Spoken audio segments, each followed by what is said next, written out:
নির্বাচনের আগে আমি পুরো যুদ্ধে জড়াবো। আমার কথা খুব পরিষ্কার। দরকার নির্বাচনের পর যুদ্ধে যাব। আমার ছোট ভাই বলেছেন যে এখন যে আমি যেভাবে আছি এটা আমার সঙ্গে যায় না। কথাটা ঠিক, এটা একেবারে কথা বলেন না। তবে আমি কার সঙ্গে যুদ্ধ করবো, কার সঙ্গে বলেন? কেউ নাই।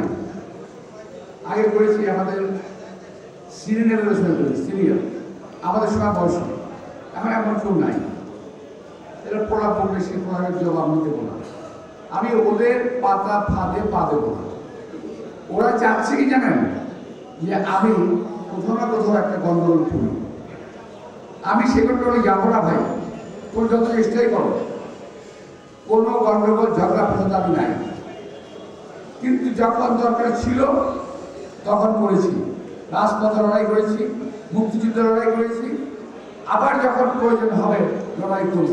কিন্তু নির্বাচনের আগে আমি পুরো যুদ্ধে জড়াবো। আমার কথা খুব পরিষ্কার। দরকার নির্বাচনের পর যুদ্ধে যাব।